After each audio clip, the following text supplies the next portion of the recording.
हाँ भाई, इधर ऑनलाइन सब ठीक है, आवाज आ रही है, वीडियो?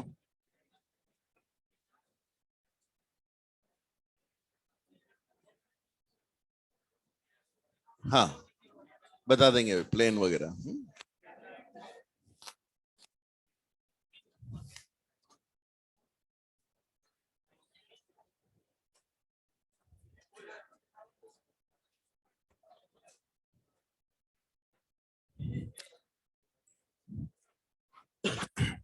अपने बात चल रही थी,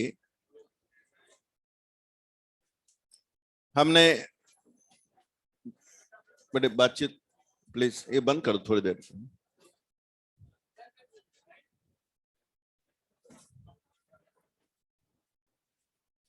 हमने बात की है पोलराइजेशन के बारे में, डायरेक्शन, और वो डेफिनेशन एक बार मैं फिर से बता दूं आपको, बातचीत नहीं। देखिए, एक्स डायरेक्शन में एनर्जी जा रही है,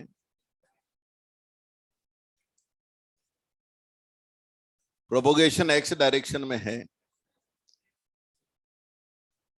और वाइब्रेशन अगर वाई डायरेक्शन में है।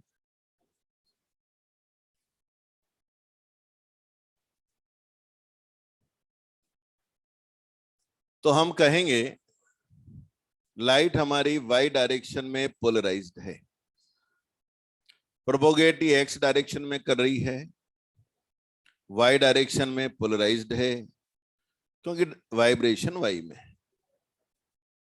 अब ये वाई डायरेक्शन में तो वाइब्रेशन है, मेरे फिंगर देखो, और एक्स में ये ट्रेवल कर रहे हैं, तो वाइब्रेशन किस प्लेन में है?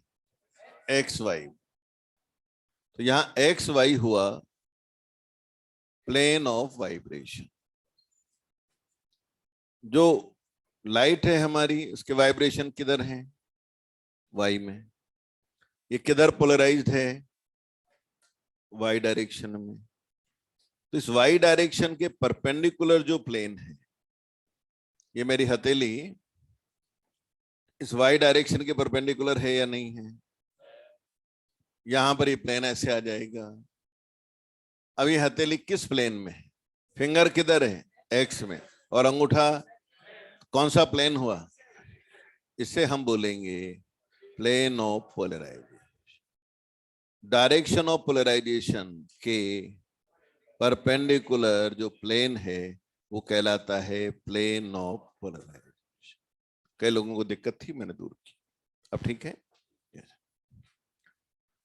अब हम आगे बात करते हैं, पोलराइजेशन को समझते हैं, कैसे पोलराइजेशन लाया जाता है। जैसे मान लीजिए हमारे पास ये अनपोलराइज लाइट है,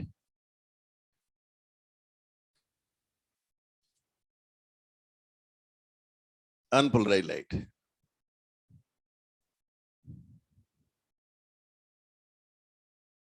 एक पोलराइड हमने लिया,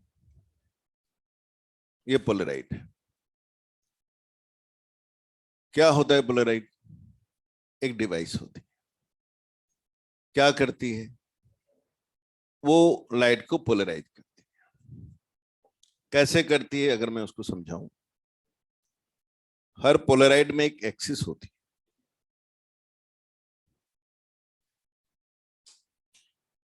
उसके पैरेलल जो वाइब्रेशन होते हैं वो उनको अलाउ करते हैं। बात हुई थी अपनी। ऐसे रखूंगा तो इसके पैरेलल वाइब्रेशन बाहर आ जाएंगे, इंटेंसिटी कितनी होगी? आई नॉट बाई 2। ऐसे रखूंगा तो भी, ऐसे रखूंगा तो भी, कैसे भी रखूं आई नॉट बाई 2। बात हुई थी। फिर मैंने आपसे कहा था ये पोलराइज लाइट है, मान लो इंटेंसिटी I1 है। दूसरा पोलराइड जिसको क्या नाम दूंगा? एनालाइज। उसको सामने रखा, अब इंटेंसिटी मैक्सिमम है, कम हुई, जीरो हुई, बढ़ी, मैक्सिमम हुई, फिर जीरो। पूरे राउंड में 2 बार मैक्सिमा, ऐसा हुआ तो मैं कह दूंगा लाइट पोलराइज। यहां तक अपन ने पिछली क्लास में पढ़ा था। अब आगे बात करें। अब हम ये सोच रहे हैं कि मान लो ये लाइट है, ये इस डायरेक्शन में पोलराइज है और आपकी तरफ आ रही, ऐसे आ रही बोर्ड के नॉर्मल, और मैंने एक एनालाइजर लिया और उसे इसके सामने यहां थीटा एंगल पे रखा। ये जो बनाई है डायरेक्शन, मैंने इसकी पास एक्सिस बनाई। पैरेलल बनाता तो मैक्सिमम लाइट आती, 90 पे बनाता तो 0 आती। मैंने इसकी एक्सिस को डायरेक्शन ऑफ पोलराइजेशन से थीटा एंगल पे लिया। और अब मैं जानना चाहता हूं, एंटर करते समय तो लाइट की इंटेंसिटी I1 है, इससे बाहर जब ये लाइट निकलेगी तो उसमें इंटेंसिटी क्या होगी, ये मैं जानना चाहता हूं, I2 जानना चाहता हूं। तो आप ये सोच रहे होंगे कि कंपोनेंट निकल जाएगा, यही मैंने कहा भी था। तो क्या मैं इसको I1 cos थीटा लिख दूं या नहीं लिख सकता? क्यों? कारण है, इंटेंसिटी एनर्जी है और एनर्जी एक स्केलर क्वांटिटी जिसको आप कंपोनेंट नहीं ले सकते। इसलिए अगर आप इंटेंसिटी का कंपोनेंट निकालने की बात कर रहे हो तो गलत बात कर रहे हो। फिर आपको इसे ऐसी क्वांटिटी से लिखना पड़ेगा जो वेक्टर है, एम्पलीट्यूड। मान लीजिए जब ये एंटर हो रही थी तब एम्पलीट्यूड A1 है। हम जानते हैं I1 प्रोपोर्शनल होता है A1 स्क्वायर के, ठीक है। अब यहां से मैं ये तो नहीं कहूंगा कि I1 cos थीटा निकला, पर क्योंकि A1 तो वेक्टर है ना, तो A2 जो आएगा वो होगा A1 cos थीटा। अब ठीक है, क्योंकि वेक्टर क्वांटिटी थी, कंपोनेंट निकाल दी। क्योंकि मुझे तो इंटेंसिटी देखनी है तो मुझे इसका स्क्वायर करना पड़ेगा। तो मैं जब इसका स्क्वायर करूंगा, A2 का स्क्वायर करूंगा तो I2 आएगा। A2 स्क्वायर कर देता हूं, यहां पूरी इक्वेशन को स्क्वायर कर देता हूं। A2 स्क्वायर से I2 आ जाएगा, A1 स्क्वायर से I1 हो जाएगा, और यहां ये हो जाएगा कोस स्क्वायर थीटा। इसी को हम कहते हैं मेलस लॉ। I2 बाहर निकलने के बाद इंटेंसिटी है, I1 एंटर करते समय इंटेंसिटी है। थीटा क्या है? एंगल है। किन में एंगल है? डायरेक्शन ऑफ पोलराइजेशन और जो एनालाइजर है उसकी पास एक्सिस में क्या एंगल है, वो थीटा है। Angle between pass axis of analyser and direction of polarization of incoming light. तो ये मेलस लॉ तब लगता है जब इनकमिंग लाइट पोलराइज्ड होती। अब खोल दो बेटा। तो जब इनकमिंग लाइट हमारी कैसी है? पोलराइज्ड है, तब तो क्या करना पड़ेगा हमें? मेलस लॉ लगाना पड़ेगा बात की इंटेंसिटी निकालने के लिए। लेकिन अगर इनकमिंग लाइट पोलराइज्ड नहीं है तो आप कैसे भी पोलराइड को रख दो, I0/2 ही हमें इंटेंसिटी मिलेगी। ये बात हमें पता लगी। ये मेलस लॉ है। अब मैं 2-3 न्यूमेरिकल करके आपको मेलस लॉ पे काम करके बता दूं।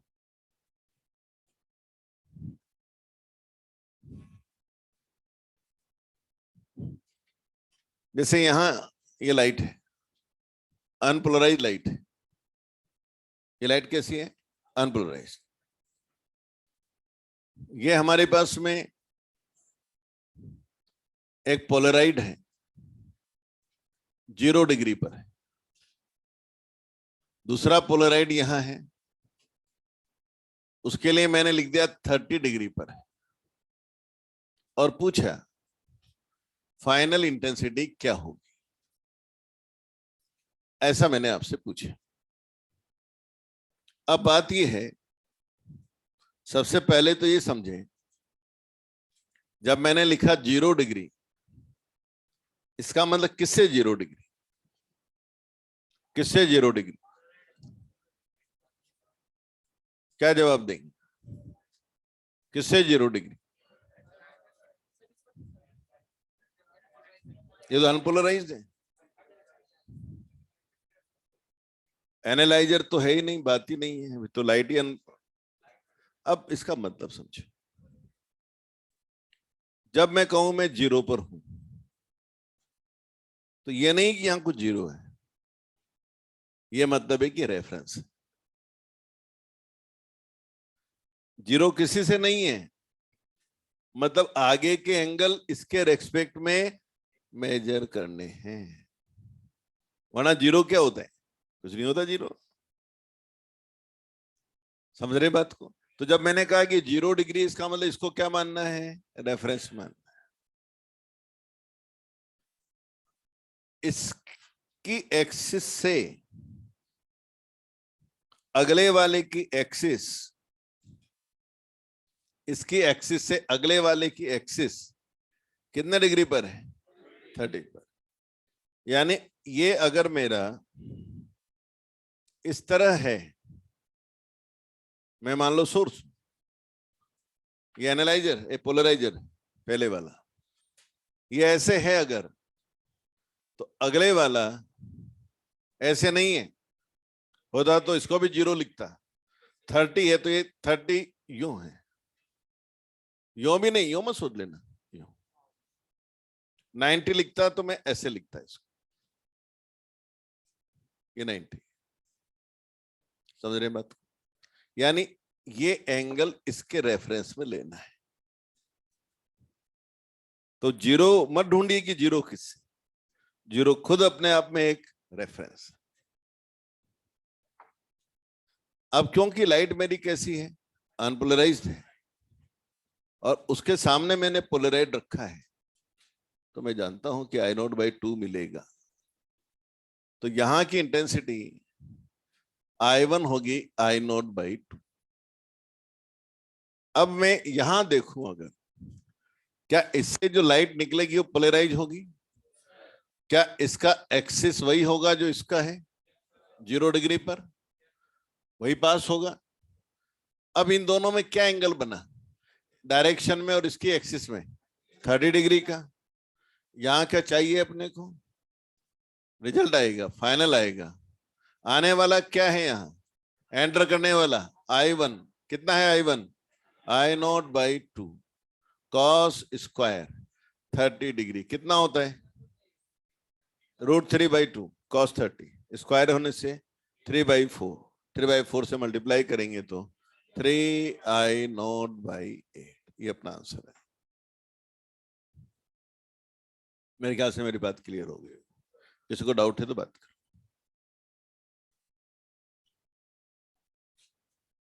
जैसे मैं आपसे कहता हूं ये पोलराइड है,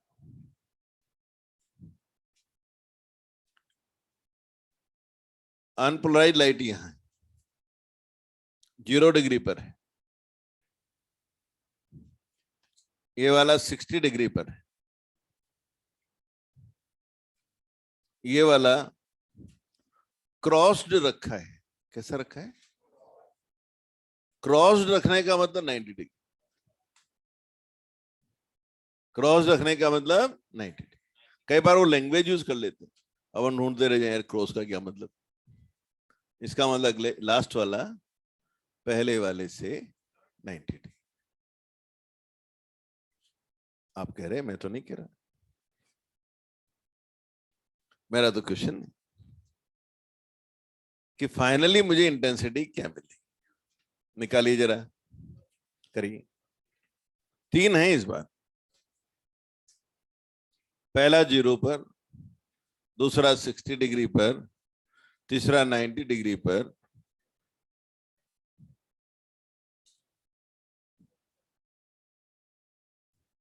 करिए, पेन चलाइए, बात मत करिए, पेन चलाइए।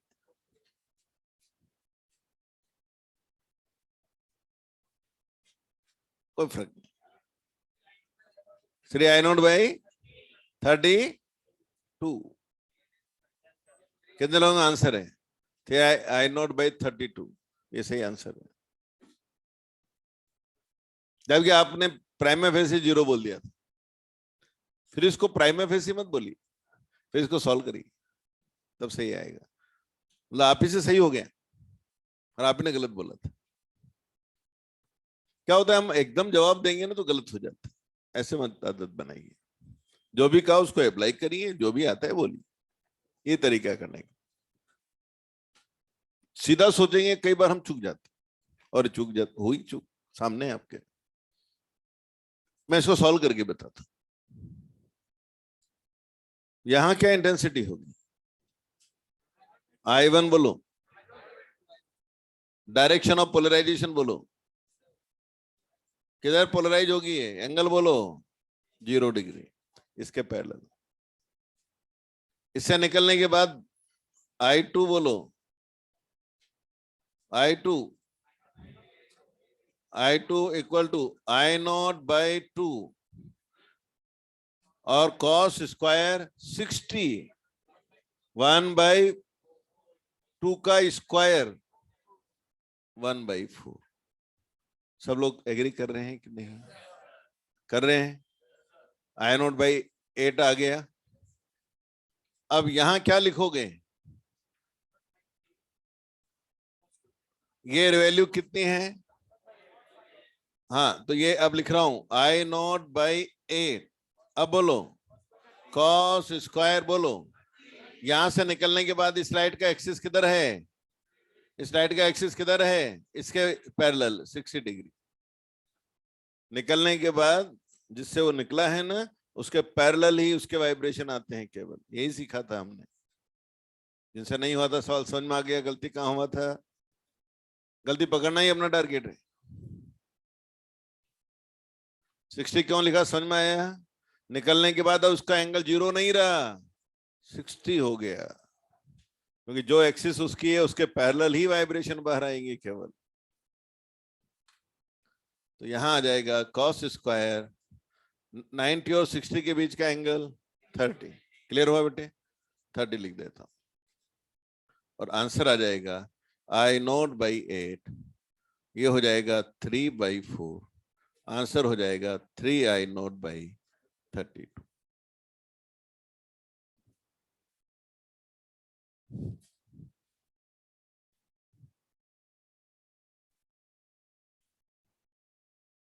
अप्लाई करना है। एक सवाल और पूछता हूं आपसे।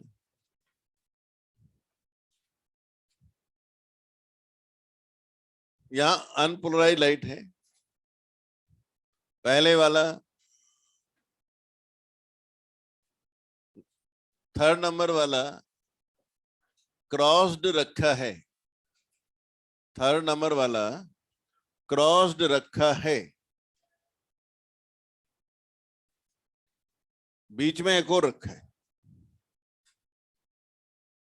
और इसका एंगल है थीटा।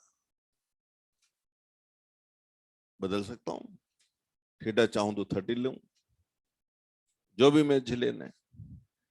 अब मुझे बताइए फाइनल इंटेंसिटी कितनी? दूसरा क्वेश्चन, फाइनल इंटेंसिटी अगर मैं मैक्सिमम चाहता हूं तो थीटा कितना लेना होगा? और तीसरा, थीटा बदल सकता हूं, दो चीज नहीं बदलनी है। 0 बदल नहीं रहा है, 90 बदल नहीं रहा है। कौन बदलेगा बेटे? केवल थीटा। इसको घुमा सकते हैं, अपने को छूट है इस बात की, जो चाहे रखो, पर इच्छा ये है कि फाइनल आंसर आए वो मैक्सिमम है, ये हम चाहते हैं। ठीक है ना? टारगेट क्लियर हुआ? तो पहली बात तो ये कि भाई थीटा रखा तो इंटेंसिटी कितनी मिलेगी, पहला क्वेश्चन तो ये हो गया। दूसरा क्वेश्चन मैं ये पूछ रहा हूं कि थीटा क्या रखा जाए कि मुझे इंटेंसिटी मैक्सिमम मिल जाए। और फिर तीसरा सवाल अपने आप ही हो जाएगा, आई फाइनल की मैक्सिमम वैल्यू कितनी है।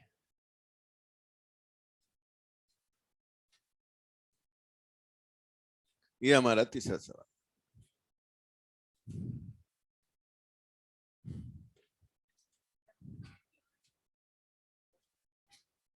जो भी देना था दे दिए।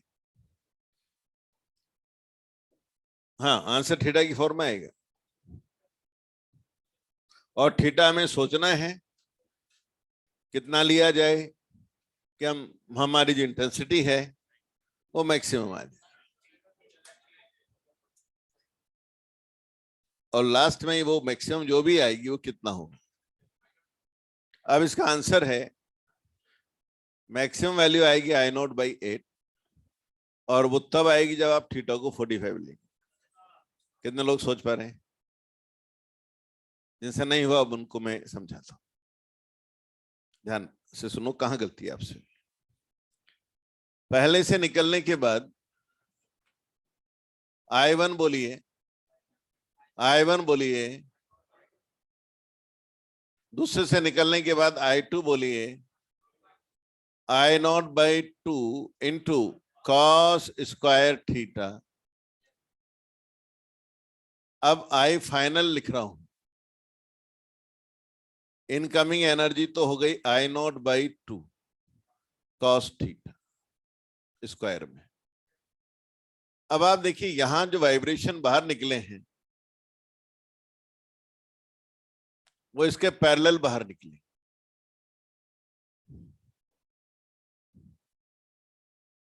इन दोनों में कितना एंगल है? 90 माइनस थीटा। तो मैं इसको लिख देता हूं कॉस स्क्वायर, ये तो यूं हो गया, इनकमिंग हो गया, और ये कॉस स्क्वायर 90 माइनस थीटा।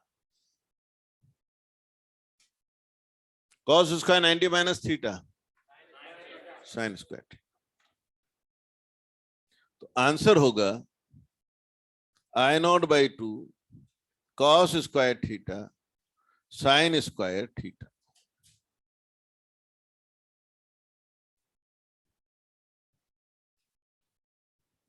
ये आंसर। पर अब देखो, मैंने आपसे कहा कि यार थीटा की किस वैल्यू पे मैक्सिमम आएगा। दिक्कत ये आ रही कि दो फंक्शन है, साइन को मैक्सिमम करना चाहता हूं तो 90 डिग्री पे आएगा मैक्सिमम, पर ये तो तब जीरो हो जाएगा। इसको मैक्सिमम करने के लिए जीरो करूं तो ये 90 पे ये 1 हो जाए, मतलब गड़बड़ हो रहा है, ये जीरो हो जाएगा 90 करने से, ये जीरो ये 1, अलग अलग मामला बन रहा है। 90 पे कौन 1? ये जीरो, जीरो पर ये 1, तो वो जीरो, गड़बड़ हो रहा है। एक फंक्शन मैक्सिमम होता है, दूसरा फंक्शन जीरो हो जाता है। अब डिसीजन कैसे करो? तब दो मेरे पास अप्रोच हो सकती है। या तो मैं ऐसा करूं कि दोनों को हटा के कोई एक फंक्शन लाऊं, वो भी मैं करूंगा। और एक तरीका और भी, जब दो वेरिएबल हो और थीटा फिक्स हो, सम उनका, एक को एक बढ़ाते हैं दूसरा कम होना है, क्योंकि दोनों का सम फिक्स है। तो ऐसे में प्रोडक्ट तब मैक्सिमम होगा जब दोनों इक्वल हो। तो इक्वल कब होते हैं साइन और कॉस? 45 डिग्री। तो 45 डिग्री पे 1/√2 के स्क्वायर से 1/2 आ जाएगा, ये 1/√2 के स्क्वायर से 1/2 आ जाएगा, ये 1/2, ये 1/2, तो टोटल मिला के आ जाएगा 1/8।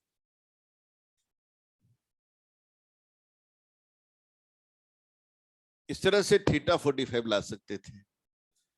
पर चलो आपको ये बात नहीं मालूम कि भाई प्रोडक्ट मैक्सिमम तब आएगा जब दोनों इक्वल हैं, तो फिर दूसरा रास्ता है,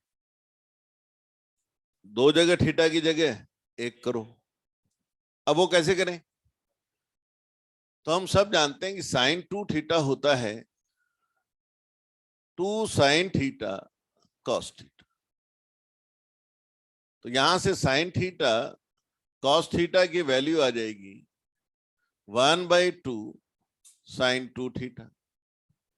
और अगर मैं स्क्वायर करूं तो ये आएगा 1/4 साइन स्क्वायर 2 थीटा। अब ये वैल्यू को यहां डाल दो तो 1/4 से 1/8 हो जाएगा। I0/8 sine square 2 theta. अब ये 1 हो जाए तो मैक्सिमम आ जाएगा I0/8 मैक्सिमम। और ये 1 तब होगा जब 2 थीटा 90 डिग्री होगा। साइन फंक्शन 90 डिग्री पे मैक्सिमम होता है, यानी थीटा होगा 45। ये भी एक तरीका हो सकता है। तो फिजिक्स अलग चली, फिजिक्स ने हमें यहां तक भेज दी। बाद में हमें मैथमेटिक्स को समझना पड़ा इस बात को जानने के लिए कि मैक्सिमा कब आना है। ऐसे कर सकते थे। क्लियर है? तो एक लॉजिकल तरीके से हम चले, बात आ गई। कोई डाउट? तो ये मैंने आपको मेलस लॉ सिखाया, कोई डाउट है तो पूछ लीजिए। अब एक और पॉइंट हम बात कर रहे हैं, क्या क्या मेथड है जिससे हम लाइट को पोलराइज कर सकते हैं। तो हमें नेचर में बहुत सारे ऐसे फिनोमिना मिलेंगे जिससे हमारी लाइट पोलराइज हो जाती है। कौन कौन से फिनोमिना है अगर हम उनको देखें, एक उनमें फिनोमिना है रिफ्लेक्शन। रिफ्लेक्शन से पोलराइजेशन होता है। कैसे होता है वो मैं आपको समझाता हूं। जैसे मान लीजिए यहां पर एक मीडियम है, यहां दूसरा मीडियम है, ये इंटरफेस है, यहाँ का इंडेक्स μ1 है, यहाँ का इंडेक्स μ2 है, ये नॉर्मल है, लाइट इधर से आई है, इंसिडेंट लाइट है, रिफ्लेक्ट हुई है, रिफ्रैक्शन भी हुआ है। हम सब जानते हैं इंसिडेंट लाइट अगर θ1 पर है तो रिफ्लेक्टेड लाइट भी θ1 पे जाएगी, रिफ्रैक्टेड लाइट कुछ अलग एंगल पे जाएगी। रूल भी होते हैं μ1 sin θ1 equal to μ2 sin θ2। Incident light, normal, reflected light और रिफ्रैक्टेड लाइट ये सब एक प्लेन में होते हैं। ये मैंने बहुत बेसिक बात समझाई रिफ्लेक्शन और रिफ्रैक्शन। जिस प्लेन में तीनों चारों हैं, इंसिडेंट लाइट, रिफ्लेक्टेड लाइट और रिफ्रैक्टेड लाइट और नॉर्मल, ये सब जिस प्लेन में हैं उस प्लेन को क्या नाम देते हैं? Plane of incidence. याद आया क्या नाम? प्लेन ऑफ इंसिडेंस में सब होते हैं। अब मैं पोलराइजेशन के एंगल से अपनी बात कर रहा हूं। इंसिडेंट लाइट अनपोलराइज्ड है, इसका मतलब उसमें एरो भी हैं और डॉट भी है। तब हम ये ऑब्जर्व करते हैं कि जो रिफ्लेक्टेड लाइट है इसमें डॉट होते हैं, एरो होते हैं, पर डॉट थोड़े ज्यादा होते हैं, एरो कम होते हैं। बैलेंस बिगड़ गए। यहां बैलेंस था, जितने डॉट थे उतने एरो थे। इसे हम कहेंगे कि लाइट पार्शियली पोलराइज्ड हो। यहां पर हमें एरो ज्यादा मिलेंगे, डॉट कम मिलेंगे। एरो ज्यादा मिलेंगे, डॉट कम मिलेंगे।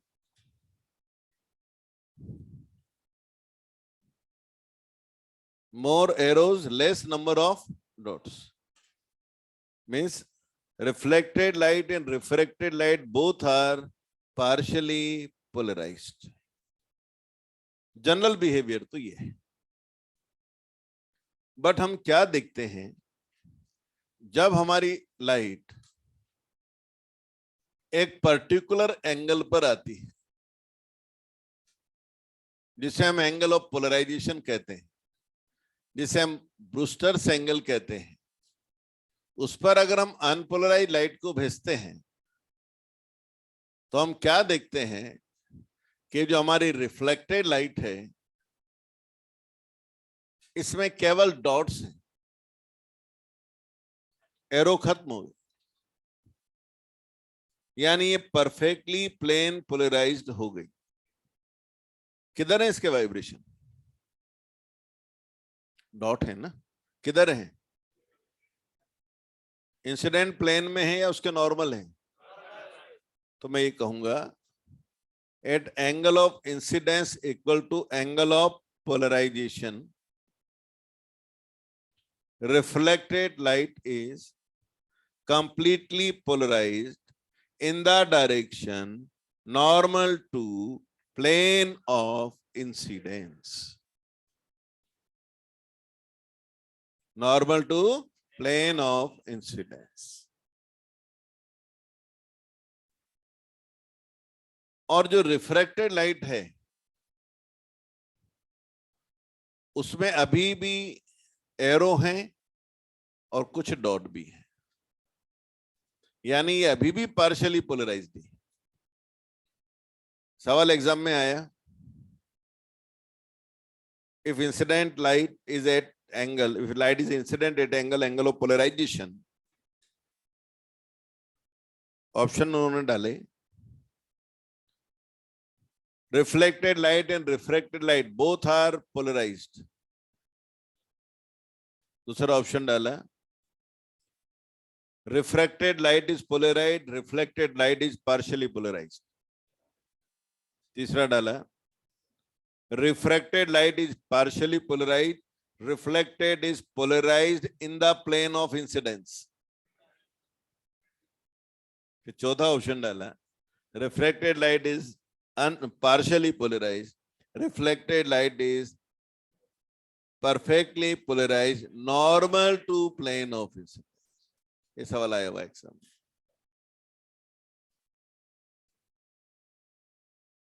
हमेशा नहीं होता बेटे, कब होता है? एक खास एंगल। क्या नाम है उसका? ब्रूस्टर।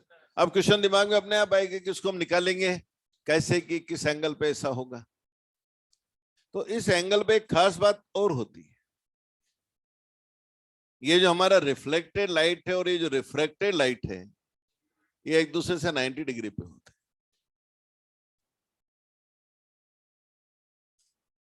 और ये इंफॉर्मेशन हेल्प करती है हमारी to get angle of polarisation.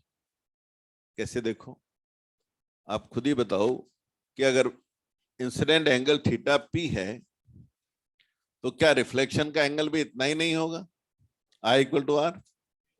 अब ये 90 है, ये थीटा पी है, और मैं आपसे पूछूं कि यार ये एंगल कितना है, तो क्या जवाब दोगे?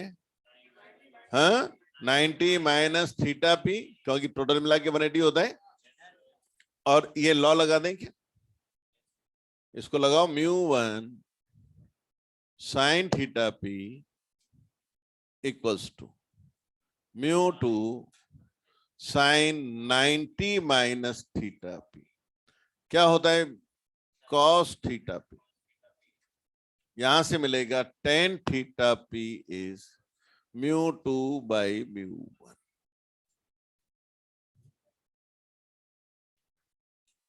इससे हमें मालूम पड़ जाएगा कि थीटा पी क्या है।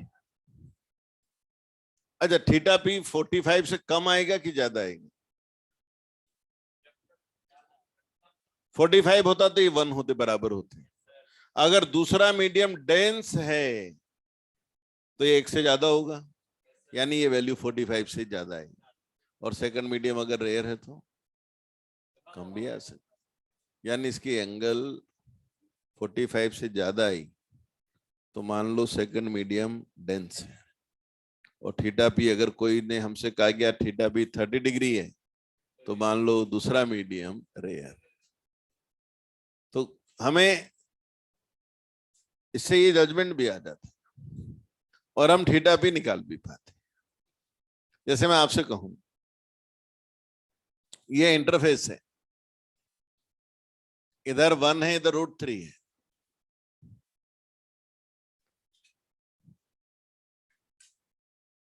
थीटा भी कितना है?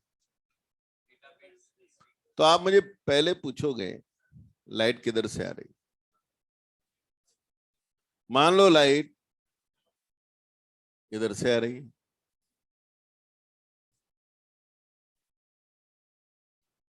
कहीं से भी आ सकती है भाई, इधर से आ रही है। अब थीटा भी निकालना है मेरे को। आने वाली लाइट कैसी है? अनपोलराइज्ड।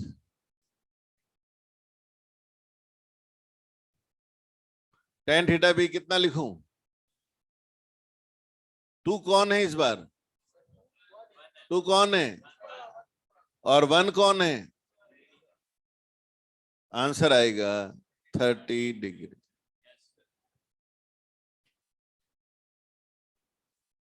तो ये आपका आंसर 30 डिग्री आएगा।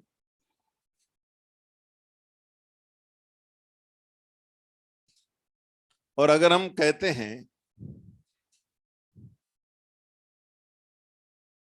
लाइट इधर से आ रही है और अब मुझे थीटा भी चाहिए,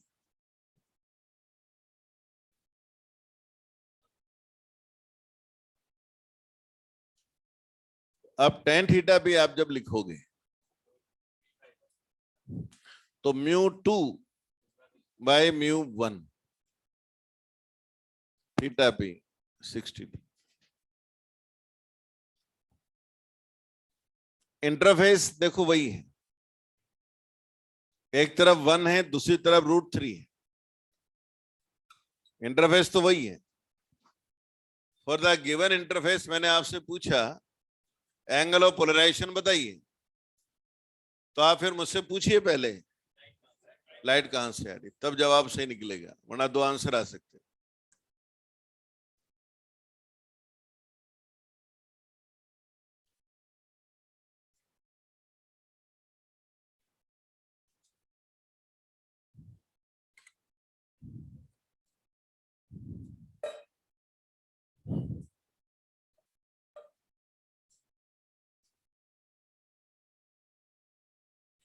क्लियर है बात? तो यहां पर हम बात कर सकते हैं कि गिवन इंटरफेस के लिए थीटा पी एक नहीं होते हैं, 2 होते। एक तब का जब वो लाइट रेयर से डैश जा रही, उस समय का आंसर 90 डिग्री से 45 डिग्री से ज्यादा है। और दूसरा आंसर जब लाइट डेंसर से रेयर जा रही है, डेंसर से रेयर जा रही है, तब एंगल 45 से कम है। और इंपॉर्टेंट बात, दोनों का सम करोगे तो 90 डिग्री आएगा।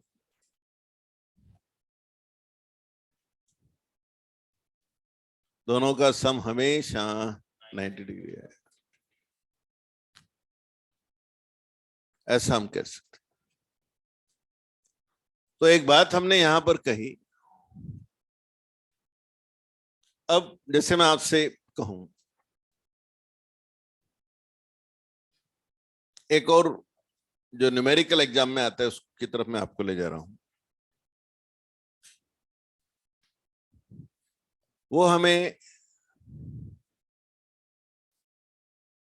क्रिटिकल एंगल दे देते हैं। पहले मैं आपको समझाऊं क्रिटिकल एंगल होता क्या है, ताकि उसका यूज अपन कर पाए। एक्चुअल में क्या करते हैं वो एग्जाम में बहुत बार सवाल आता है, क्रिटिकल एंगल देकर दे देते हैं और थीटा पी पूछ लेते हैं, या वो थीटा पी दे देते हैं और क्रिटिकल एंगल पूछ लेते हैं। तो हम उसी बात को समझना चाहते हैं। देखिए, पहले मैं आपको समझाऊं कि क्रिटिकल एंगल है क्या। जैसे इंटरफेस और ये नॉर्मल है, इधर का मीडियम और इधर भी दूसरा मीडियम है, और ये मैंने लाइट बनाई। अब मैं कुछ बेसिक बातें आपसे पूछ रहा हूं, ये नॉर्मल है। ये डायग्राम कब का है? जब लाइट 1 से 2 में जा रही है, 2 से 1 में जा रही है। इधर अपन ए मीडियम मान लें, इधर बी मीडियम मान लें। हाँ, किधर से किधर जा सकती है? इधर से आएगी तो इधर जाएगी, क्योंकि लाइट अपने पाथ को रिट्रेस कर। इस एंगल पे आप आओगे तो इस एंगल पे इधर गए, तो इस एंगल पे आओगे तो इस एंगल पे इधर जाओगे। पक्का है? एक बात होली है। चलिए, तो अब प्लीज, हाँ, मैं मेरी बेटी के पास है, परिवार के साथ मनाना चाहिए ना। बस सोचा ऐसा, आप लोगों को नहीं मनाना है? नहीं, वहां तो बेटा रहता है। तो सब पढ़ने वाले लोग हैं ना, तो वो तो डिस्टर्ब उनको नहीं कर सकते। तो ठीक है, जैसे आपके पेरेंट्स भी सोचते होंगे मिल के आ जाओ, है ना, जस्ट लाइक। हाँ, तो अपने यहाँ बात करें ना। अब हम ये बात करें, अगर लाइट इधर से इधर जा रही है या इधर से इधर जा रही है, रास्ता तो यही रहेगा। अब अगर मैं आपसे कहूं कि यार इनमें कौन रेयर है, तो जिधर का एंगल बड़ा है ना बेटे, वो रेयर। बेसिक बात यह है, μ1 sin θ1 इक्वल टू μ2 sin θ2। जिधर का इंडेक्स कम होगा उधर का एंगल ज्यादा होगा। इसका मतलब यहां इस डायग्राम में ये एंगल मैंने ज्यादा बनाया, तो मान के चलो ये रेयर है। इधर का एंगल छोटा बनाया तो मान के चलो ये डेंस है। चाहे लाइट इधर से इधर जाए, इधर से इधर आए, होगा ऐसा ही। जब हम डेंस से आएंगे तो हम बोलेंगे, डेंस से रेयर जाते हैं तो नॉर्मल से दूर हट जाते हैं। इधर से बोलना हुआ तो ऐसे बोलूंगा, रेयर से डेंस जाएंगे तो नॉर्मल के पास आ जाए। बात तो वही है। अब एक बात और है, साइन θ1 और ये रेशो जो है ना, ये कांस्टेंट है, कांस्टेंट। इसका मतलब एक एंगल बढ़ाओगे तो दूसरे को बढ़ना पड़ेगा। रेशो दोनों का कांस्टेंट रखना। देखो, रिलेशन को एनालाइज करना सिखा रहा हूं। इसका मतलब मैं अगर आपसे कहूं इधर का एंगल मैं ये लेता, तो आप तुरंत कहते फिर तो इधर का एंगल ये होता। जब ये बढ़ता तो वो भी बढ़ता, हालांकि वो ज्यादा ही होता इससे तो अभी भी। क्यों? वो रेयर, रेयर वाला हमेशा ज्यादा होगा। फिर आप मुझसे कहें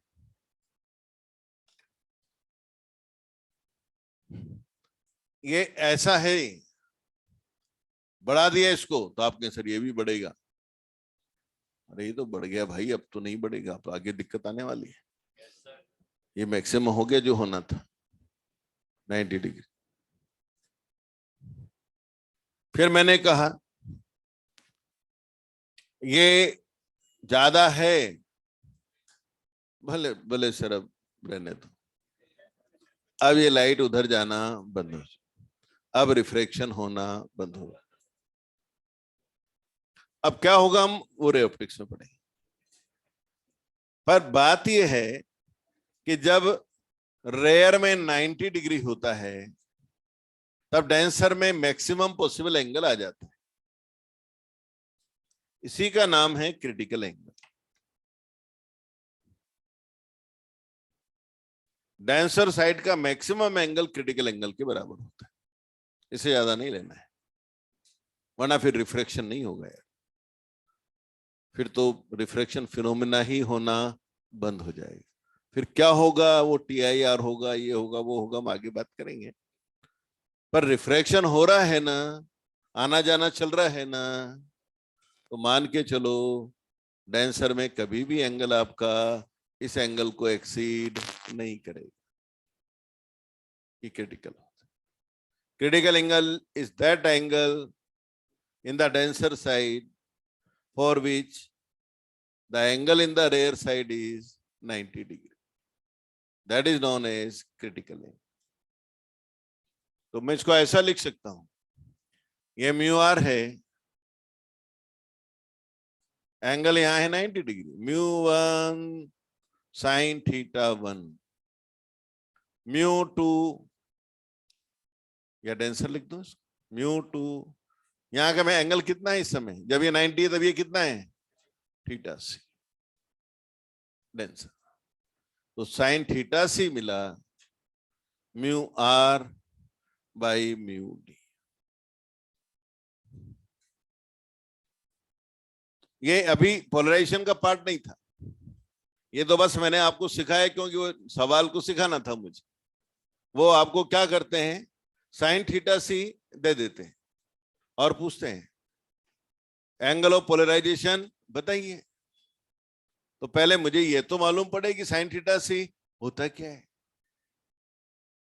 तो जवाब मालूम पड़ा कि sin θc होता है μr by μd।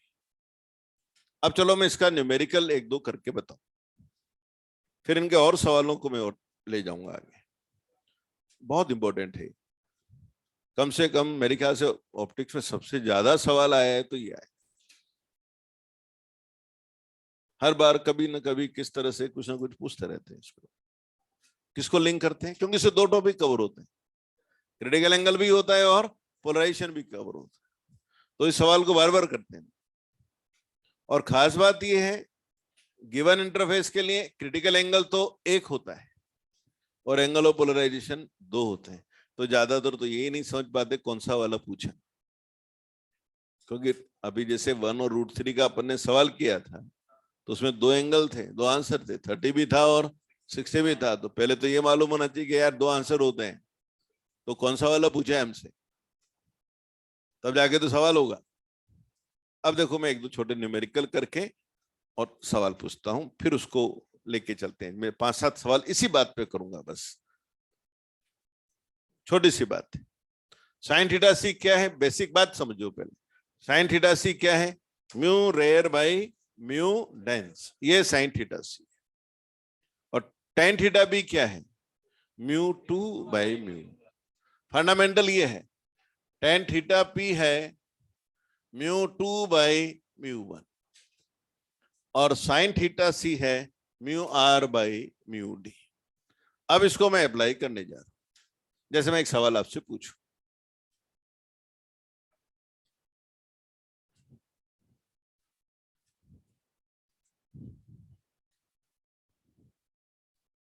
Critical angle 30 degree है, क्रिटिकल एंगल 30 डिग्री है, ठीक। θp बताइए। पहला क्वेश्चन, जब लाइट रेयर से डेंस जा रही है। दूसरा क्वेश्चन, जब लाइट डेंस से रेयर जा रही, क्योंकि दो क्वेश्चन है ना, तो एक थोड़ी है। θc दे रखा है 30 डिग्री, अब कैसे करेंगे, अब लेके चलते हैं, सॉल्यूशन लेते हैं। sin θc होता है μr बाई μd, ये sin θc होता है ना। और tan θp होता है, अब यहां देखो, अब tan θp, जैसे ये मैं सवाल कर रहा हूं फर्स्ट वाला, tan θp कितना होता है, पहला सवाल करूं पहले, जब रेयर से डेंस जा रहा है। अब मैं लिखता हूं अच्छा, यहाँ थीटा सी कितना दे रखा है? थीटा सी कितना दे रखा है? 30 डिग्री दे रखा है थीटा सी। तो साइन थीटा सी होता है म्यू, इसका मतलब mu R by mu D कितना दे रखा है? 1/2 दे रखा है। ये हमें उन्होंने दिया। लाइट कहां से कहां जा रही है? थीटा पी कितना लिखो? Mu two. टू कौन है? टू कौन है? और 1 कौन है? Mu R by mu D 1/2 है, तो mu D by mu R 2 आएगा, यानी थीटा पी आएगा tan इनवर्स 2। ये सवाल है। और अगर मुझसे पूछा गया होता दूसरा सवाल, थीटा पी बताना है जब लाइट जाएगी डेंस टू रेयर, तो tan थीटा पी क्या लिखूं? 2 कौन है इस बार? इस बार 2 कौन है? 2 हमारे पास R है, और 1 कौन है? डेंसर। तो ये आ जाएगा mu R by mu D 1/2, यानी थीटा पी आ जाएगा tan इनवर्स 1/2। तो आंसर 2 आ रहे हैं ना? tan इनवर्स 2 भी आंसर है और tan इनवर्स 1/2 भी आंसर।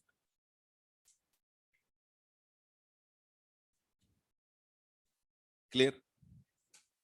फिर वो आपसे ऐसा भी सवाल पूछ सकते हैं, थीटा पी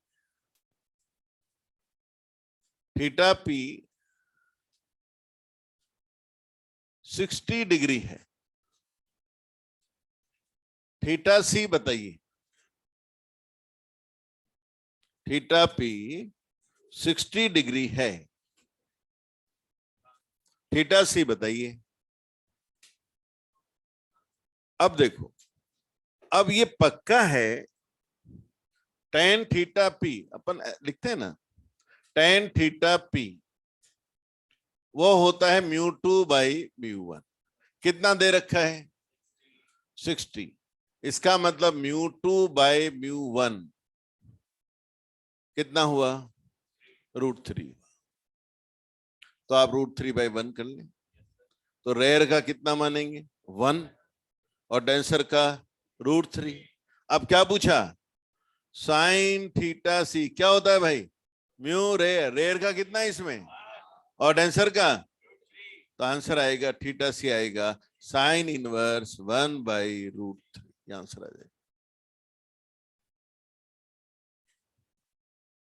तो हो सकता है वो आपको थीटा पी दे दें, थीटा सी पूछ लें। हो सकता है आपको थीटा सी देकर थीटा पी पूछ लें। हो सकता है वो आपको डिजिट ना दे, कुछ केवल ये कह दें थीटा सी क्रिटिकल एंगल है, थीटा पी बताइए। तो कैसे जवाब ऑप्शन मिलेंगे देखना, वो करके बताता हूं। क्या कहेंगे सवाल में वो हमसे? क्रिटिकल एंगल थीटा सी है, थीटा पी बताइए when light is going from rare to dense, तब वाला थीटा पी बताइए। ठीक है, अब सवाल करते हैं। tan थीटा पी कितना होगा भाई? बताओ। Mu D by mu R. कैसे मालूम पड़ा? बोले सर लाइट रेयर से डेंस में जा रही है। अच्छा, साइन थीटा सी कितना हुआ? साइन थीटा सी वो तो हमेशा ही mu R by mu D होता है। तो यहां लिखना है डी बाई आर, यहां मैं लिख दूंगा फिर tan theta P equals to 1/sin theta C. tan theta P equals to 1/sin cosec theta C. तो थीटा पी आ जाएगा tan इनवर्स cosec थीटा सी।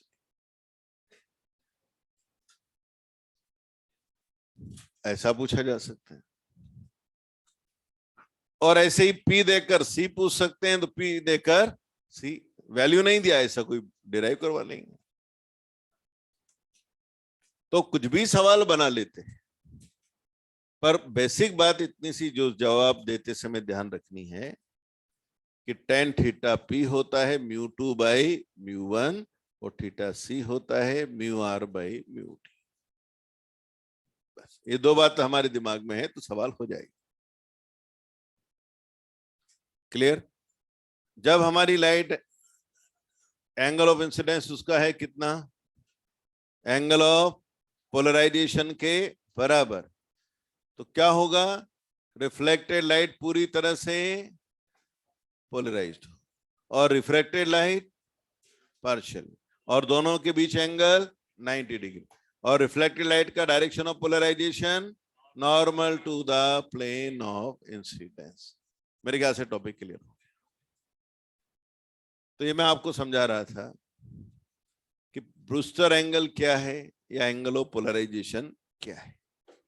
एक पर्टिकुलर एंगल ऑफ इंसिडेंस है जिस पर हमारी लाइट, रिफ्लेक्टेड लाइट, पूरी तरह से लीनियरली पोलराइज्ड होती है in the direction normal to the plane of incidence. Clear है भाई? अब और आगे हम बात करें तो ये दो जगह से वो न्यूमेरिकल पूछते हैं, आता ही रहता है सवाल, ध्यान रखिए।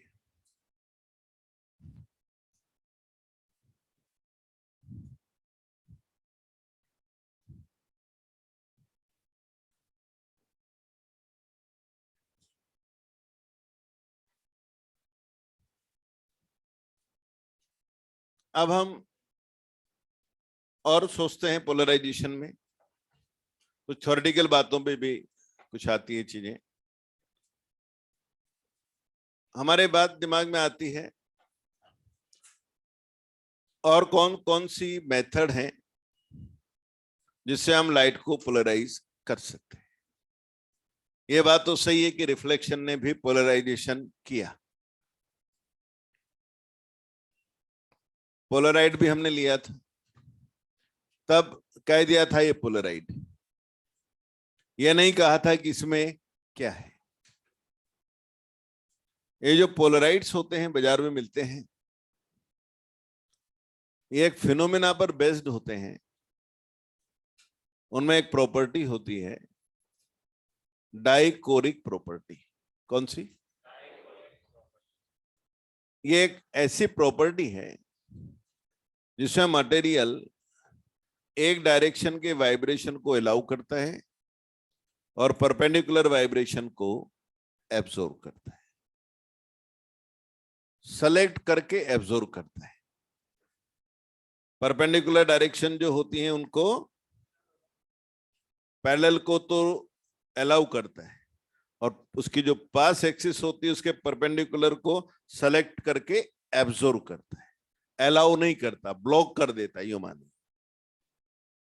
सेलेक्टिव एब्जॉर्प्शन की उनमें प्रॉपर्टी होती है, जिसको हम टेक्निकल लैंग्वेज में बोलते हैं डाइकोरिक प्रॉपर्टी।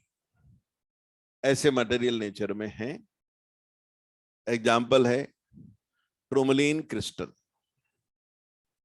टूरमैलीन क्रिस्टल में ये प्रॉपर्टी मिलती है, हमारे मॉड्यूल में भी दे रखा है। दिमाग में एक बात आती है, क्या लैब में भी हम बना सकते हैं उन प्रॉपर्टीज को? जवाब है हाँ। कुछ मटेरियल हम लैब में ऐसे तैयार कर सकते हैं जिनमें ये प्रॉपर्टी है। एक साइंटिस्ट थे हरपत,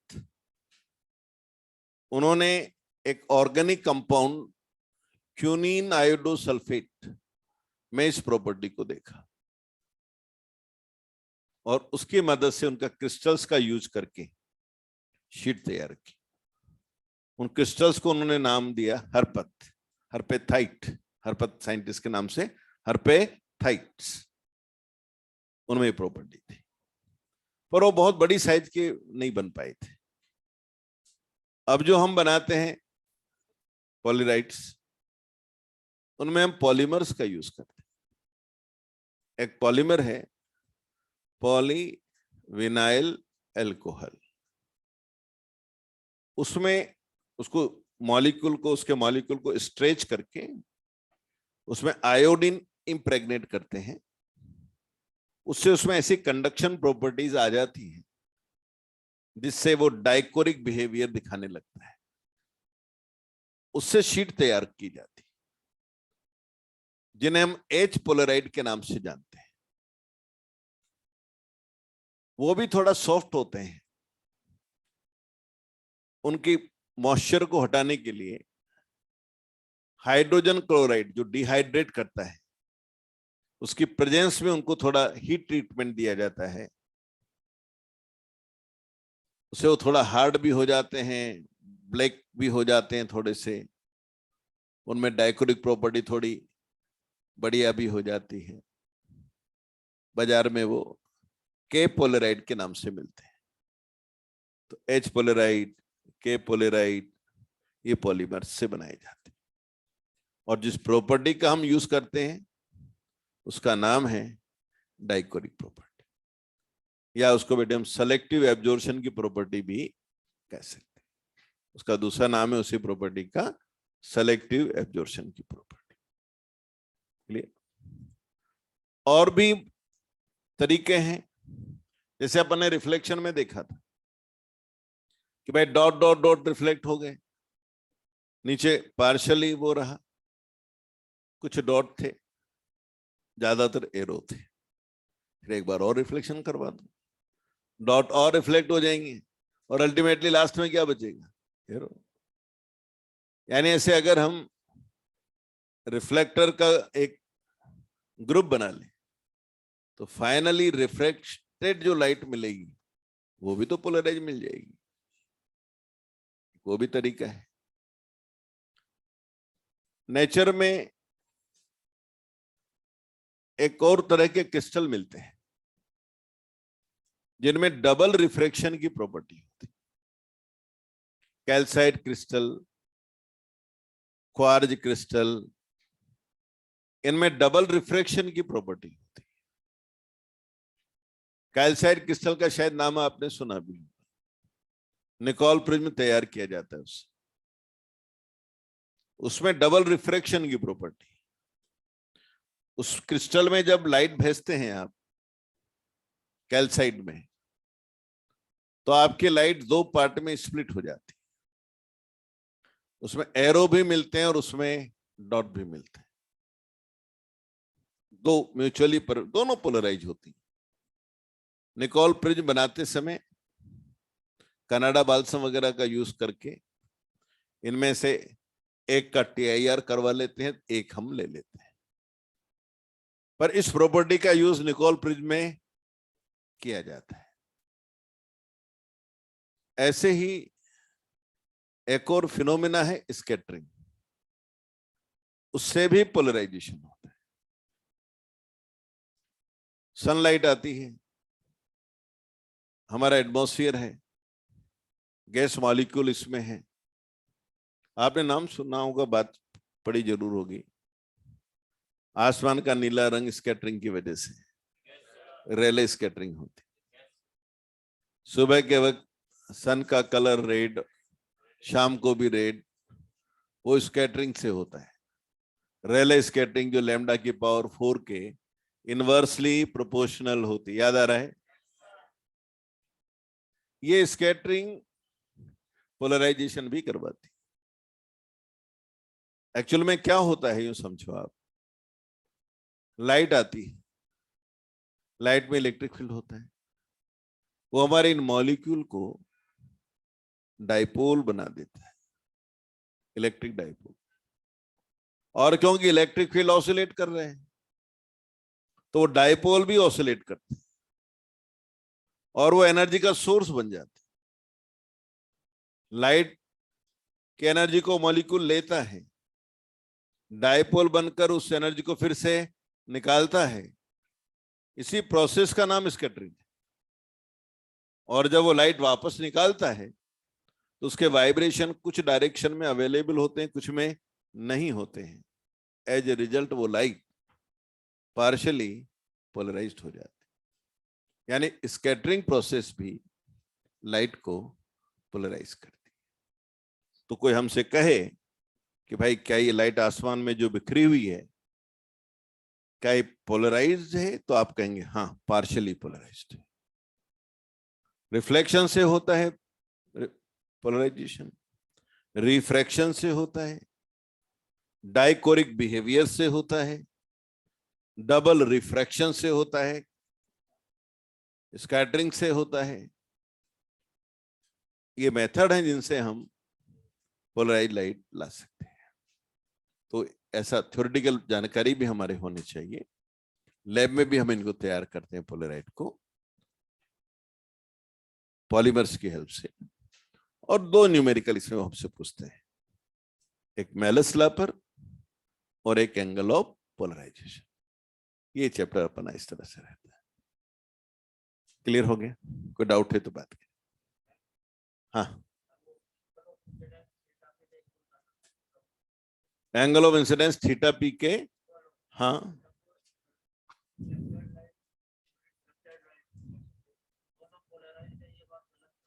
दोनों पोलराइज नहीं है,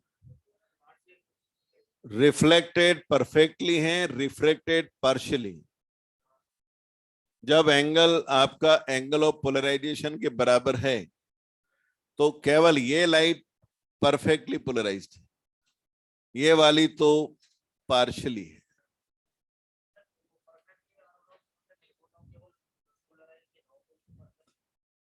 पोलराइज बोला हो तो परफेक्टली मान, पर लिखेंगे, पढ़े लिखे लोग होते हैं,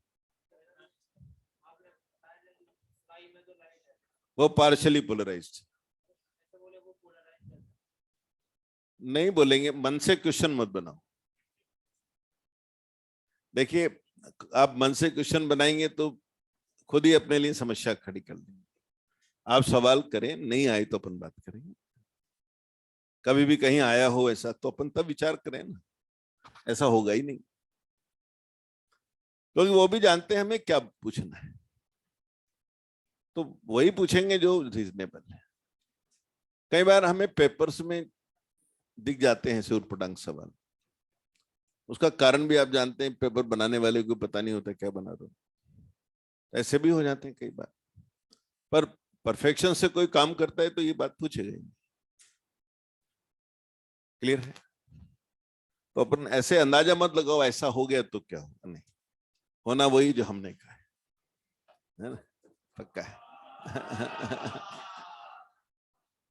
तो पक्का ही है। आज तक तो कभी बाहर से सवाल आया नहीं और आता भी नहीं, तो जो है वो सब बात अपन करते हैं, तो नहीं आने का कारण ही नहीं। साल भी आएगा, ये पुरुष एंगल आएगा इस साल, देख लेना। तो पिछले साल नहीं आया तो इस साल तो आएगा। चलिए, एक टॉपिक और हमसे रहा था, थिन फिल्म, उस पर भी मैं थोड़ी सी बात आपसे कर लूं, फिर टाइम रहेगा तो मॉड्यूल मंगाया था वैसे मैंने, करके आए हैं क्या? हो गया? काफी कुछ हो गया होगा, तो अभी अपन बात कर लेंगे, पर वो एक टॉपिक पहले पूरी कर लें, तो दो चार सवाल जो नहीं हुए होंगे वो उसी से रिलेटेड रहे होंगे, शायद वो हो जाएंगे। देखिए, थिन फिल्म का क्या टॉपिक है उस पर बात कर लूं।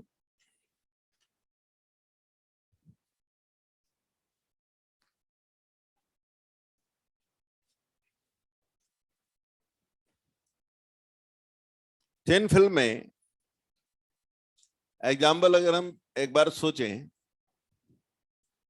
सॉफ्ट बबल का आपने देखा होगा, सर्फ सॉल्यूशन बनाते हैं, बबल्स बनते हैं, उनमें में कलर दिखते हैं, वो इंटरफ्रेंस की वजह से पानी पर ऑयल की एक थिन फिल्म आ जाती है बहुत, तब उसमें कलर्स दिखते हैं, वो भी इंटरफ्रेंस है। थिन फिल्म में हमें कलर दिखते हैं, आपने नोट किया होगा, कई बार चश्मों की तरफ देखें तो उनका लेंस पे ऐसा लगता है जैसे कोई कलर दिख रहे हैं। आपने कैमरे के लेंस की तरफ देखा होगा, वो थोड़ा सा ब्लूइश दिखता है, उसमें भी कोटिंग की होती थिन फिल्म की। पर्पज लीक किया जाता है। सोलर पैनल्स बनाते हैं, उन पे भी कोटिंग करते हैं। कोटिंग का पर्पज होता है वहां पर सोलर सेल में, कैमरे में, कि जो भी लाइट उन पे गिरे वो रिफ्लेक्ट नहीं, पूरा पैनल में अंदर चली जाए, ताकि इलेक्ट्रिसिटी जो हम जनरेट करना चाहते हैं वो अच्छी क्वांटिटी में जनरेट हो। उन सब में जो फिनोमेना इन्वॉल्व है वो इंटरफेरेंस, मैं उसी पे काम कर रहा हूं, उसी पे बात कर रहा हूं। देखिए, जब हम इंटरफेरेंस की बात कर रहे हैं, यानी हम वेव नेचर को यूज कर रहे हैं। कलर भी दिखेंगे तो वेव नेचर से दिखेंगे। और मैंने आपको कहा था कि वेव नेचर तब सामने आती है जब डायमेंशन वेवलेंथ के ऑर्डर की होती है। डिफ्रैक्शन भी तब अच्छा हुआ था जब स्लिट हमने लैम्डा ऑर्डर में ली थी। तो जब हम लैम्डा ऑर्डर में काम करते हैं तब वेव बिहेवियर सामने आता है। ये कलर दिखना भी वेव बिहेवियर है। ये तब सामने आएगा जब फिल्म की जो थिकनेस है वो लैम्डा ऑर्डर में हो। एक बार सवाल एग्जाम में आया कि थिन फिल्म जिसमें हमें कलर दिखते हैं उसकी थिकनेस का ऑर्डर क्या होता है, तो जवाब था माइक्रोमीटर। क्योंकि हम जानते हैं इस लाइट की वेवलेंथ है 10⁻⁻7 मीटर। तो जब इस ऑर्डर की थिकनेस की लेयर लेंगे उसमें हमें वेव बिहेवियर मिलेगा, वहां हमें कलर दिखे। तो एक बेसिक बात ये नहीं कि साहब थिन का मतलब 1 मिलीमीटर मोटाई की लेयर ले लें, नहीं दिखेंगे भाई कलर। अगर आपको कलर देखने हैं तो आपको जो फिल्म लेनी है, थिन फिल्म ऑयल की भी बनानी है, तो उसकी थिकनेस का ऑर्डर क्या लेना होगा, लैम्डा ऑर्डर। हमारी लाइट का, विजिबल लाइट का लैम्डा किस ऑर्डर का है, 10⁻⁻7 मीटर, 0.1 माइक्रोमीटर। उस ऑर्डर की थिकनेस रखो, कलर दिखे।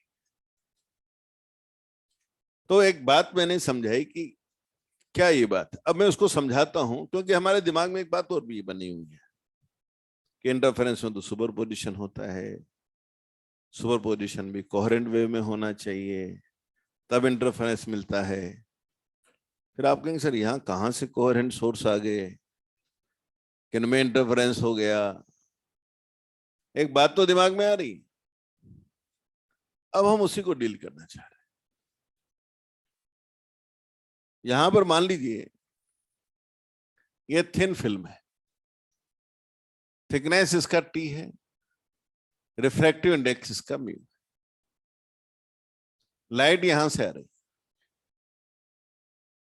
ये नॉर्मल ले लिए, ये रेयर मीडियम, ये डेंसर मीडियम, यहां फिर रेयर मान लिया। यहां एनर्जी का एक पार्ट रिफ्लेक्ट हो जाएगा, एनर्जी का दूसरा पार्ट इस लेयर में चला जाएगा। एनर्जी के टुकड़े हुए, इंटेंसिटी के टुकड़े हुए। इंटेंसिटी एनर्जी है, एनर्जी पर यूनिट एरिया पर सेकेंड। एनर्जी का टुकड़ा हुआ, इंटेंसिटी का टुकड़ा हुआ, और हम सब जानते हैं इंटेंसिटी एम्पलीट्यूड से जुड़ती है। Intensity is proportional to amplitude square. तो मैं ये कहूंगा यहां 1 से 2 बने हैं एम्पलीट्यूड के डिविजन्स, 1 से 2 बने हैं। मेथड रहा है एम्पलीट्यूड डिवीजन।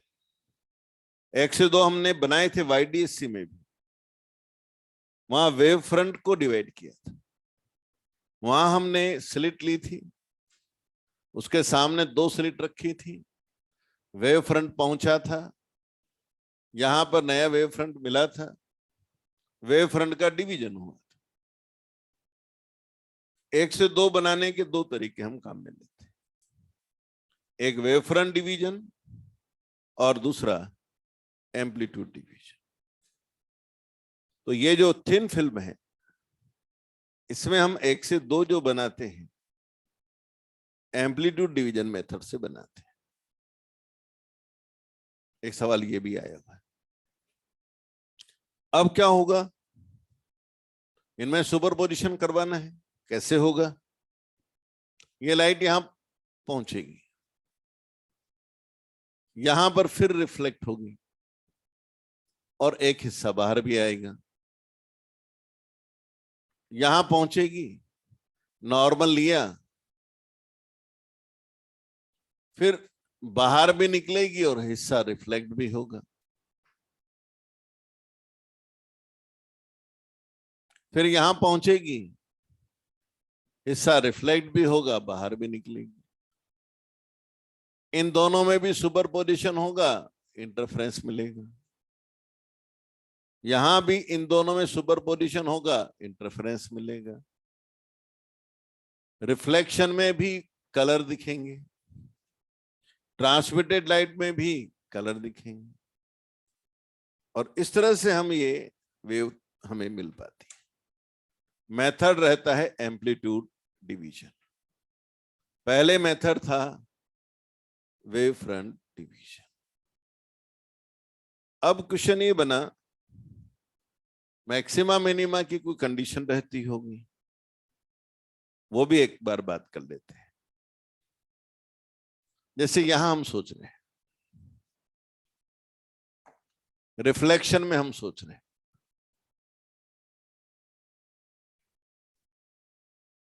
इन दोनों में सुपरपोजिशन कराना है। यहां तक साथ आए थे, एक ही था, इसके बाद ये इधर चल दी, ये लाइट ऐसे घूम के आई।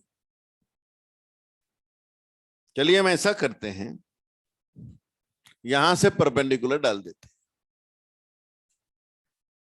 इसके बाद साथ जा रही हैं, ए, बी, सी और ये डी। यहां तक पहुंचने में इसको यहां से चलना पड़ा ए बी और बी सी, और इसे चलना पड़ा केवल ए डी। दोनों के पाथ में डिफरेंस है। अगर वो एन लैम्डा हुआ तो ब्राइट बनेगा, और लैम्डा बाई 2 का ओड मल्टीपल हुआ तो डार्क बनेगा। इस एंगल को मैं आर कह सकता हूं। अब मैं पाथ डिफरेंस के लिए इक्वेशन अगर लिखता हूं, तो मुझे इसका पाथ दिख रहा है A B plus B C, इसका पाथ दिख रहा है ए डी, और दोनों का डिफरेंस अगर एन लैम्डा आ जाएगा तो मुझे लगता है कि ब्राइट आ जाना चाहिए। अब इसमें 2 जगह गलतियां हैं, वो मैं समझाता हूं। पहली बात, ये जो लाइट चली है ये मीडियम में चली, और मीडियम में चलते हैं तो रास्ते के साथ साथ इंडेक्स भी सोचा जाता है, क्योंकि डिस्टेंस एक्स नहीं म्यू एक्स। तो यहां की कैलकुलेशन करते समय मुझे यहां म्यू भी लेना चाहिए, पाथ कैलकुलेशन। दूसरी बात, रिफ्लेक्शन जब हो रहा है, ये यहां भी हो रहा है रिफ्लेक्शन इस लाइट, पर ये हो रहा है रेयर मीडियम से और ये हो रहा है डेंसर मीडियम। डेंसर मीडियम से जब रिफ्लेक्शन होता है तो फेज में पाई का चेंज आता है। आपने पढ़ा होगा, एक पल्स स्ट्रिंग में चलती है और ये एंड अगर रिजिड है तो लौटते समय ये उल्टी होकर आती। तब जब वो रिजिड है, यहां रिजिड डेंस हो गया, तो जब डेंस से रिफ्लेक्शन होगा तो पाई का फेज डिफरेंस आएगा, एग्जाम आया हुआ है। तो यहां पाई का एक अंतर आया, पाई, उसको भी यहां कहीं ना कहीं लिखना है। पाई किससे रिप्लेस किया जा सकता है? Lambda by 2। तो आप ऐसे मान के चलो जैसे एडी नहीं चला, एडी के साथ साथ, हाँ, एडी के साथ साथ ये लैम्डा बाई 2 और चला। ये लैम्डा बाई 2 क्यों शामिल किया? पाई को शामिल करने के लिए। अब ये मेरी इक्वेशन तैयार, मेरे ख्याल से पूरी एक मैकेनिज्म मैंने आपको समझा। मैथमेटिक्स में मैं नहीं जा रहा हूं, कोर्स में भी नहीं, पर अब रिजल्ट जब निकालोगे, ये लैम्डा बाई 2 इधर जब जाएगा और सॉल्व करोगे पूरा, तो 2 mu T cos R 2n+1 lambda by 2 bright के लिए आएगा, और 2 mu T cos R N lambda dark के लिए आएगा। ऐसे ही जब आप यहां काम करोगे ट्रांसमिटेड लाइट में,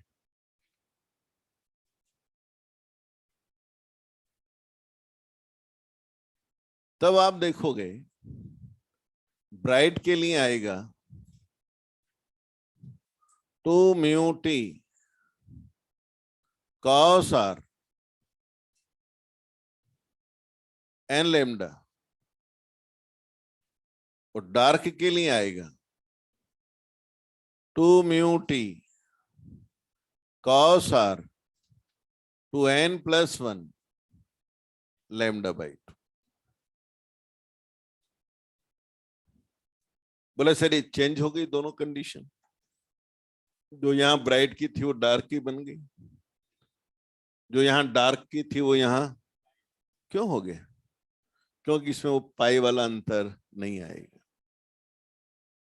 क्योंकि इसका जो रिफ्लेक्शन यहां भी रेयर से हुआ और यहां भी रेयर से, तो पाई का अंतर नहीं पड़ा, इसलिए जो कंडीशन ऊपर ब्राइट की थी वो यहां डार्क की हो गई।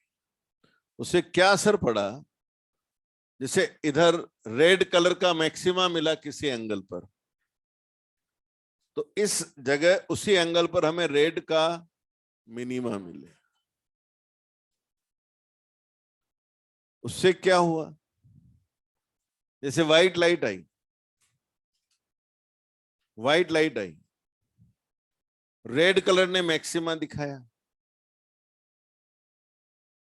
इधर रेड ने मिनिमा दिखाया, रेड इधर गया मैक्सिमा, इधर रेड ने कहा मैं नहीं जा रहा हूं। भाई व्हाइट के बाकी कलर तो जा रहे हैं, तो व्हाइट में से रेड निकालो, बचा हुआ तो दिखेगा, वो उसका कॉम्प्लीमेंट्री कलर कहलाता है। व्हाइट में से जब कोई कलर आप हटाते हैं तो जो कलर बचते हैं वो उसके कॉम्प्लीमेंट्री कलर कहलाते हैं। तो जो पैटर्न रिफ्लेक्शन में मिलेगा और जो ट्रांसमिटेड में मिलेगा, उनको आप कंपेयर करोगे अगर, तो यू विल ऑब्जर्व कि वो दोनों पैटर्न एक दूसरे के कॉम्प्लीमेंट्री। ये पूछा गया। तो इस तरह से हम अपनी बात कर सकते हैं। और क्या क्वेश्चन इसमें बनते हैं? जैसे मैं आपसे कहूं बहुत ही पतली लेयर है, बहुत पतली लेयर है,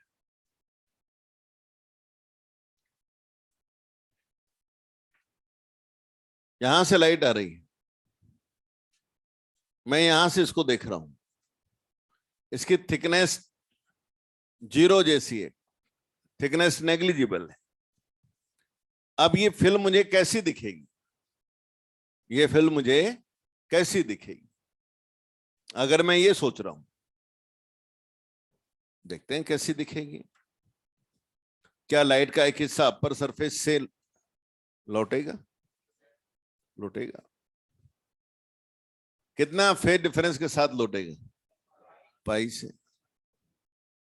क्या एक हिस्सा नीचे की सरफेस से लौटेगा? लौटेगा। क्या उसमें फेज डिफरेंस आएगा?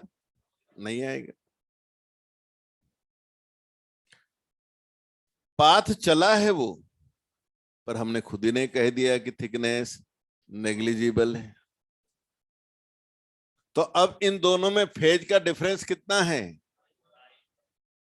क्या होगा पाई की फेज डिफरेंस पर? डिस्ट्रक्शन, यानी डार्कनेस।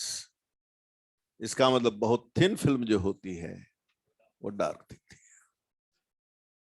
जब वो लैम्डा ऑर्डर में होती है तो कलर्ड दिखती है, पर जब वो बहुत थिन होती है तो डार्क दिखती है। अब इसका जो यूज और जो होता है, कौन से कलर के लिए किस एंगल पे मिलेगा, वो तो यहां से इस फार्मूले से हो जाते हैं, निकल जाते हैं। जैसे मैं आपसे कहूं, एक सवाल को ध्यान से करिए। जैसे मान लो ये सोलर पैनल है, इसका रिफ्रैक्टिव इंडेक्स μ1 है। इस पर मुझे कोटिंग चढ़ानी है μ2 इंडेक्स की। μ2 μ1 से ज्यादा है। देखो फ्रिज कैसे चलती है समझना। कोटिंग चढ़ानी है, सनलाइट आ रही है, और मैं चाहता हूं कि ये कोटिंग नॉन रिफ्लेक्टिंग बने। कैसी? नॉन रिफ्लेक्टिंग बने। क्या मतलब? जो लाइट गिरे लौट के ना जाए, यानी डिस्ट्रक्शन हो जाए। इधर डिस्ट्रक्शन हो जाए लौटने वाली एनर्जी में, तो कोई लाइट लौट के नहीं जाएगी। पूछा जाता है इस लेयर की थिकनेस क्या रखें? इस लेयर की थिकनेस क्या रखें? कह दिया गया म्यू दे देंगे आपको, ये भी बता देंगे कौन ज्यादा कौन कम। अब देखिए फार्मूला अपनी जगह है, सवाल कैसे होना है समझो। क्या ये लाइट यहां गिरेगी? क्या कुछ यहां से रिफ्लेक्शन आएगा या नहीं आएगा? आएगा ना। कितने का? पाई का।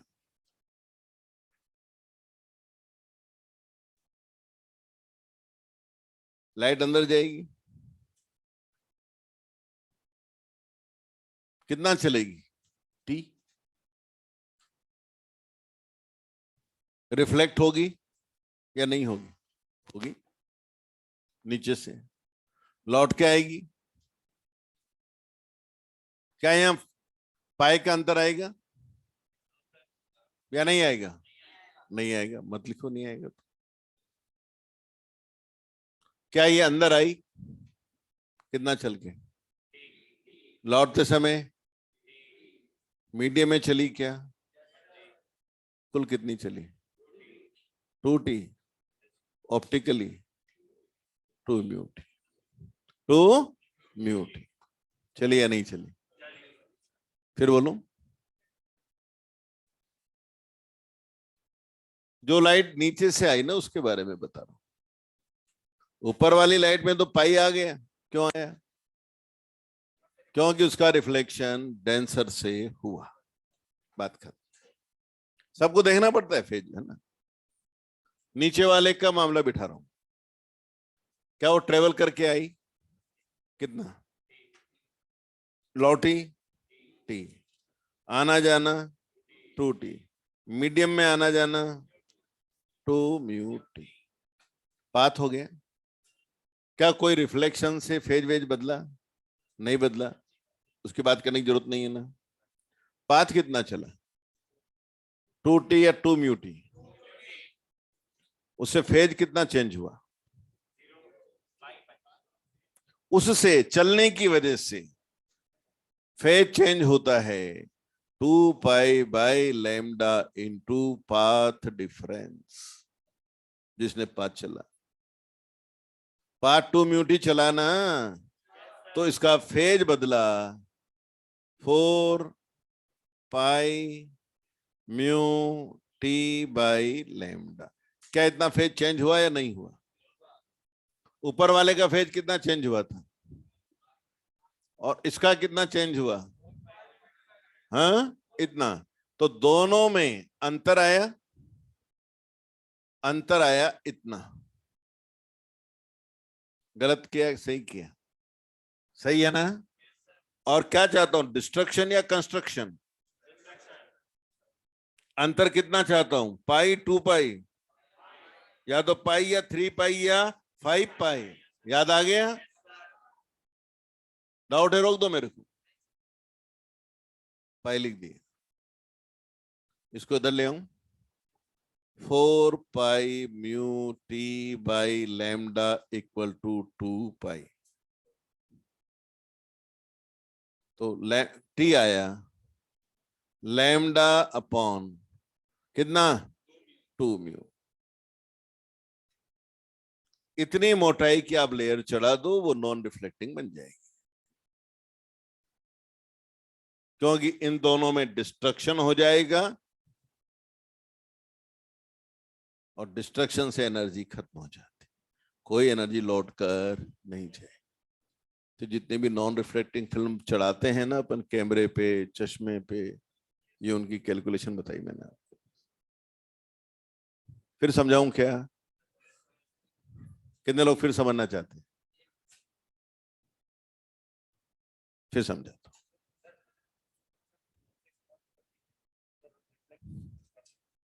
नॉन रिफ्लेक्टिंग हो गई ना, डिस्ट्रक्शन हो गया ना, तो कोई एनर्जी अल्टीमेटली खत्म हो गई, ये मान के चलिए।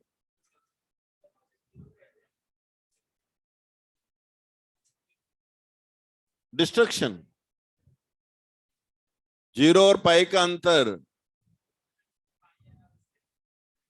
जीरो क्यों आ रहा है? क्योंकि उसका रिफ्लेक्शन रेयर मीडियम से हुआ, इसलिए उसमें चेंज नहीं आया। चेंज तब आता है जब रिफ्लेक्शन डेंसर से होता है। नीचे वाली एनर्जी का रिफ्लेक्शन डेंसर से नहीं हुआ, इसलिए उसमें पाई नहीं आ पाया, कोई अंतर नहीं आया, इसलिए जीरो लिखा। क्लियर है? ऊपर के हिस्से का रिफ्लेक्शन डेंसर से हुआ, नीचे वाले का रेयर से हुआ। पाई का अंतर तब आता है जब रिफ्लेक्शन डेंसर से होता है। वही चीज मैंने यहां भी लगाई। अब क्लियर है? फिर मैं रिपीट करता हूं भाई, है ना। बात यह है कि नॉन रिफ्लेक्टिंग फिल्म बनानी है, तो ऊपर की सरफेस से जो एनर्जी लौटे और इस नीचे की सरफेस से जो एनर्जी लौटे, उनमें डिस्ट्रक्शन होना चाहिए। यानी फेज डिफरेंस या तो पाई होना चाहिए, या 3 पाई होना चाहिए, या 5 पाई होना चाहिए। आंसर 3 पाई से भी आएगा, आंसर 5 पाई से भी आएगा, पर थिकनेस ज्यादा आएगी, जो भी आएगी, पर वो भी चढ़ाई जा सकती है। अब देखें फेज डिफरेंस कैलकुलेट कैसे करें। अपर में आ गया पाई का, क्यों आया? अपर में पाई का क्यों आया? क्योंकि इसका रिफ्लेक्शन डेंसर से। जो अंदर जाके लौटी उस पर बात कर रहा हूं। जाते समय टी चली, लौटते समय टी गली चल रही, ज्योमेट्रिकली 2t ट्रेवल किया, ऑप्टिकली 2 म्यू टी हुआ पाथ। पाई की चिंता नहीं रही, क्योंकि रिफ्लेक्शन रेयर से था। पाथ चला 2 mu T, phase difference equal to होता है 2 pi by lambda into path difference. उससे मैंने फेज डिफरेंस निकाला, तो 4 mu pi T upon lambda. इसका फेज जो नीचे से लौट के आई है, उसका फेज इतना बदला। ऊपर की सरफेस से जो लौटी थी उसका फेज केवल पाई बदला था। दोनों में अंतर रहा, अगर पाई तो डिस्ट्रक्शन हो जाएगा, मतलब कोई एनर्जी नहीं लौटेगी। बस कैलकुलेशन करके बता दिया कि कितनी मोटाई की मुझे ये लेना पड़ेगा। अब क्लियर हो गया भाई? अब भी डाउट है तो मैं फिर बता दूंगा। तो रिकॉर्डिंग देख लीजिएगा, फिर भी दिक्कत। चलो, तो मैंने आपको यूज सिखाया थिन फिल्म का। चलिए, अपना पूरा काम हो गया है, केवल एक प्रॉब्लम अपना रहा है, वो नेक्स्ट क्लास में अपन देखते हैं। आप अपना हिसाब से तैयारी रखिए। Thank you. मेरी क्लास अब होगी ट्यूसडे को, ठीक है ना? पर मैं ट्यूसडे को आते हैं रे ऑप्टिक्स शुरू करूंगा। प्रॉब्लम्स के लिए अपन कभी भी एक्स्ट्रा मिल लेंगे, टाइम खराब नहीं करेंगे, है ना? तो ट्यूसडे को अगली क्लास रहेगी। हाँ, आपको होली की शुभकामनाएं सबको।